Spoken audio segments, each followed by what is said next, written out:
বিসমিল্লাহির রহমানির রহিম। প্রিয় শ্রোতা, আসসালামু আলাইকুম। এখন শুনবেন সূরা আল হাশর এর তেলাওয়াত ও তর্জমা। পারা ২৮। বিসমিল্লাহির রহমানির রহিম। সাব্বাহ লিল্লাহি মা ফিস সামাওয়াতি ওয়া মা ফিল আরদি ওয়া হুয়াল আজিজুল হাকীম। হুয়াল্লাযী আখরাজাল লাযীনা কাফারু মিন আহলিল কিতাবি মিন দিয়ারিহিম লিআউওয়ালিল হাশর।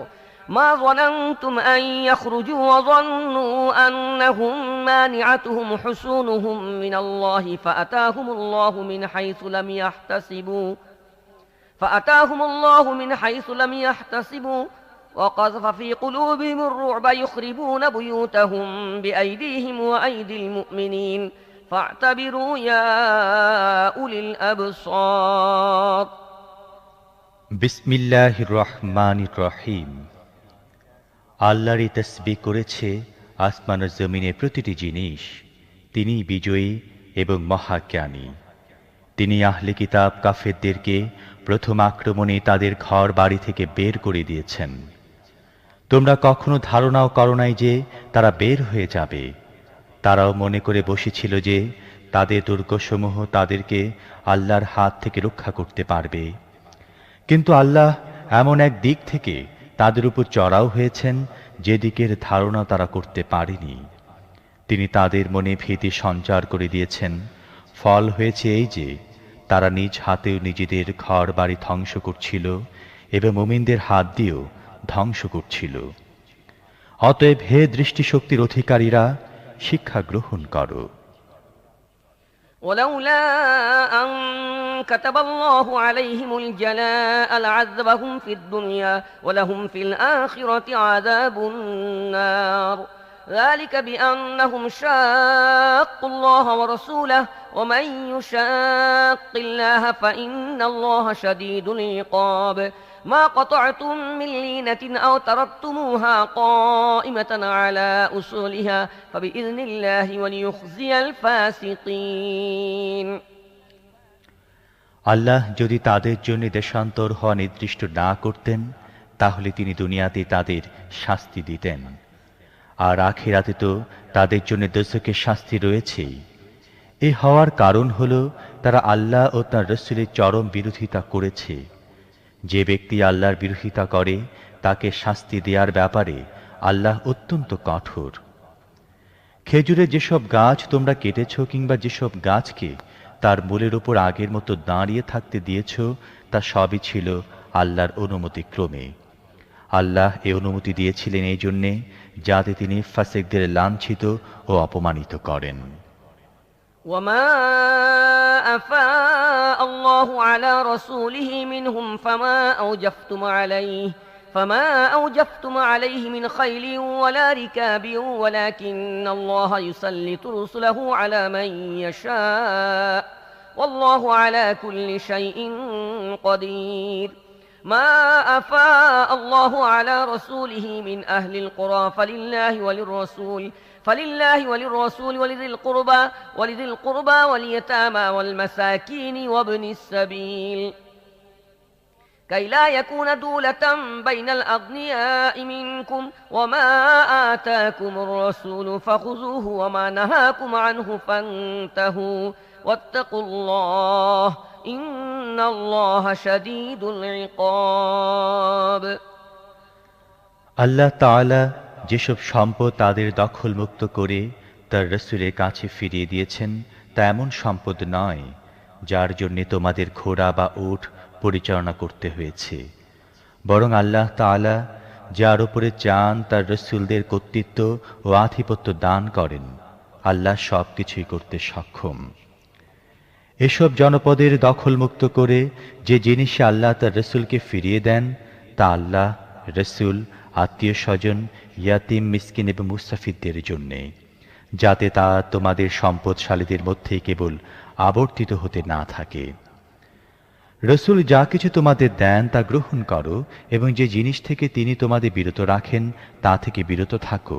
আল্লাহকে ভয় করো, আল্লাহ কঠোর শাস্তিদাতা।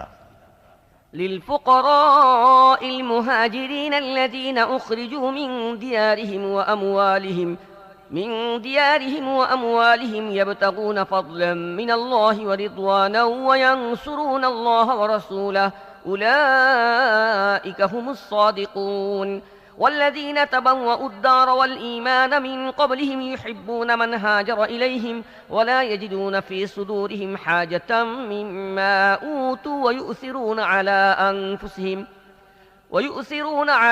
أنفسهم ولو كان بهم خصاصة ومن يوق شح نفسه فأولئك هم المفلحون তাছাড়া এই সম্পদ সেই সব গরিব মুহাজিরদের জন্যে যারা নিজেদের ঘর বাড়ি ও বিষয় সম্পদ থেকে বহিষ্কৃত হয়েছে।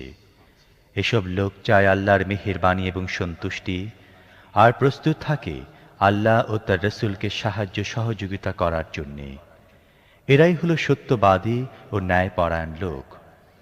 আবার তা সেই সব লোকের জন্যেও যারা এসব মুহাজিরদের আগমনে পূর্বে ঈমান এনে দারুল হিজরাতে বসবাস করছিল। তারা ভালোবাসে সেই সব লোকদের যারা হিজরত করে তাদের কাছে এসেছে। যা কিছুই তাদের দেয়া হোক না কেন, তারা নিজেদের মনে তার কোনো প্রয়োজন পর্যন্ত অনুভব করে না, এবং যত অভাবগ্রস্ত হোক না কেন নিজেদের চেয়ে অন্যদের অগ্রাধিকার দান করে। মূলত যেসব লোককে তাদের মনের সংকীর্ণতা থেকে রক্ষা করা হয়েছে তারাই সফল কাম। والذين جاءوا من بعدهم يقولون ربنا اغفر لنا ولإخواننا الذين سبقونا بالإيمان ولا تجعل في قلوبنا غلا للذين آمنوا ربنا إنك رؤوف رحيم তা সেই সব লোকের জন্যেও যারা এসব অগ্রবর্তী লোকদের পরে এসেছে, যারা বলে, হে আমাদের রব, আমাদেরকে এবং আমাদের সেই সব ভাইকে মাফ করে দাও যারা আমাদের আগে ঈমান এনেছে, আর আমাদের মনে ঈমানদারদের জন্যে কোনো হিংসা বিদ্বেষ রেখো না। হে আমাদের রব, তুমি অত্যন্ত মেহেরবান ও দয়ালু। ألم تر إلى الذين نافقوا يقولون لإخوانهم الذين كفروا من أهل الكتاب لئن أخرجتم لنخرجن معكم ولا نطيع فيكم أحدا أبدا وإن قتلتم لننصرنكم والله يشهد إنهم لكاذبون لئن أخرجوا لا يخرجون معهم ولئن قتلوا لا ينصرونهم ولئن نصروهم ليولن الأدبار ثم لا ينصرون তোমরা কি সেই সব লোকদের দেখোনি যারা মুনাফিকের আচরণ গ্রহণ করেছে? তারা তাদের কাফের আহলে কিতাব ভাইদের বলে, যদি তোমাদের বহিষ্কার করা হয় তাহলে আমরাও তোমাদের সাথে বেরিয়ে যাব। তোমাদের ব্যাপারে কারো কথাই আমরা শুনব না। আর যদি তোমাদের বিরুদ্ধে যুদ্ধ করা হয় তাহলে আমরা তোমাদের সাহায্য করব। কিন্তু আল্লাহ সাক্ষী, তারা পাকা মিথ্যাবাদী। যদি তাদেরকে বহিষ্কার করা হয় তাহলে এরা তাদের সাথে কখনো বেরিয়ে যাবে না। আর যদি তাদের বিরুদ্ধে যুদ্ধ করা হয় তাহলে তারা তাদেরকে সাহায্য করবে না। আর যদি সাহায্য করেও তাহলে পৃষ্ঠ প্রদর্শন করবে, অতঃপর কোনো খান থেকে কোনো সাহায্য তারা পাবে না। لأنتم أشد رهبة في صدورهم من الله ذلك بأنهم قوم لا يفقهون لا يقاتلونكم جميعا إلا في قرى محصنة أو من وراء جدر بأسهم بينهم شديد تحسبهم جميعا وقلوبهم شتى ذلك بأنهم قوم لا يعقلون كمثل الذين من قبلهم قريبا ذاقوا وبال أمرهم ولهم عذاب أليم তাদের মনে আল্লাহর চেয়ে তোমাদের ভয় বেশি, কারণ তারা এমন লোক যাদের কোনো বিবেক বুদ্ধি নেই। এরা একত্রিত হয়ে খোলা ময়দানে কখনো তোমাদের মোকাবিলা করবে না। লড়াই করলেও দুর্গের অভ্যন্তরে অবস্থিত জনপদে বা প্রাচীরের আড়ালে লুকিয়ে থেকে করবে। তাদের আভ্যন্তরীণ পারস্পরিক কোন্দল অত্যন্ত কঠিন। তুমি তাদের ঐক্যবদ্ধ মনে করো, কিন্তু তাদের মন পরস্পর থেকে বিচ্ছিন্ন। তাদের অবস্থা কারণ হল তারা জ্ঞান ও বুদ্ধিহীন। এরা তাদের কিছুকাল পূর্বের সেই সব লোকের মতো যারা তাদের কৃতকর্মে পরিণাম ভোগ করেছে। তাদের জন্য আছে কঠিন শাস্তি। كمثل الشيطان إذ قال للإنسان اكفر فلما كفر قال إني بريء منك إني أخاف الله رب العالمين فكان عاقبتهما أنهما في النار خالدين فيها وذلك جزاء الظالمين। এদের উদাহরণ হলো শয়তান। সে প্রথমে মানুষকে বলে কুফরি করো।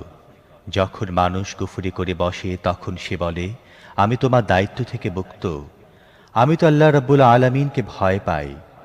উভয়েরই পরিণাম হবে এই যে তারা চিরদিনের জন্য জাহান্নামী হবে। জালেমদের প্রতিফল এটাই।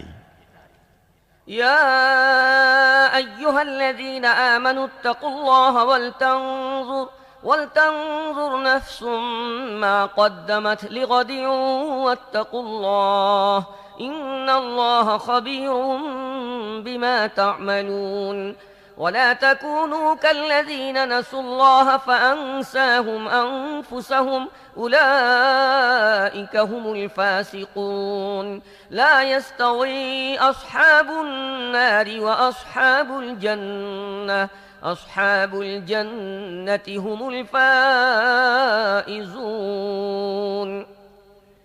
হে ঈমানদাররা, আল্লাহকে ভয় করো, আর প্রত্যেকেই যেন লক্ষ্য রাখে সে আগামীকালের জন্যে কি প্রস্তুতি নিয়ে রেখেছে। আল্লাহকে ভয় করতে থাকো। আল্লাহ নিশ্চিতভাবে তোমাদের সেই সব কাজ সম্পর্কে অবহিত যা তোমরা করে থাকো। তোমরা তাদের মতো হইও না যারা আল্লাহকে ভুলে যাওয়ার কারণে আল্লাহ তাদের নিজেদেরকেই ভুলিয়ে দিয়েছেন। তারাই ফাসিক। যারা দোজখে যাবে এবং যারা জান্নাতে যাবে তারা পরস্পর সমান হতে পারে না। যারা জান্নাতে যাবে তারাই সফল কাম। لو أنزلنا هذا القرآن على جبل لرأيته خاشعا متصدعا من خشية الله وتلك الأمثال نضربها للناس لعلهم يتفكرون هو الله الذي لا إله إلا هو عالم الغيب والشهادة هو الرحمن الرحيم। আমি যদি এই কোরআনকে কোনো পাহাড়ের উপর নাজিল করতাম তাহলে তুমি দেখতে পেতে তা আল্লাহর ভয়ে ধসে পড়ছে এবং ফেটে চৌচির হয়ে যাচ্ছে। আমি মানুষের সামনে এসব উদাহরণ এই জন্যে পেশ করি যাতে তারা নিজেদের অবস্থা সম্পর্কে ভেবে দেখে। আল্লাহই সেই মহান সত্তা যিনি ছাড়া আর কোনো মাবুদ নেই। অদৃশ্য ও প্রকাশ্য সব কিছুই তিনি জানেন। তিনি রহমান ও রহিম। هو الله الذي لا إله إلا هو الملك القدوس السلام المؤمن المهيمن العزيز الجبار المتكبر سبحان الله عما يشركون هو الله الخالق البارئ المصور له الأسماء الحسنى يسبح له ما في السماوات والأرض وهو العزيز الحكيم। আল্লাহ সেই মহান সত্তা যিনি ছাড়া কোনো মাবুদ নেই। তিনি বাদশাহ, অতীব পবিত্র, পূর্ণাঙ্গ শান্তি, নিরাপত্তা দানকারী, হেফাজতকারী, সবার উপর বিজয়ী, শক্তি বলে নিজে নির্দেশ কার্যকরী করতে সক্ষম এবং সবার চেয়ে বড় হয়ে বিরাজমান থাকতে সক্ষম। আল্লাহ সেই সব শিরিক থেকে পবিত্র যা লোকেরা করে থাকে। সেই পরম সত্তা তো আল্লাহ যিনি সৃষ্টি পরিকল্পনাকারী, পরিকল্পনা বাস্তবায়ন নির্দেশ দানকারী এবং সেই অনুপাতে রূপ দানকারী। উত্তম নামসমূহ তাঁরই। আসমান ও জমিনের সব কিছু তাঁর তসবিহ বা পবিত্রতা বর্ণনা করে চলেছে। তিনি পরাক্রমশালী ও মহাজ্ঞানী।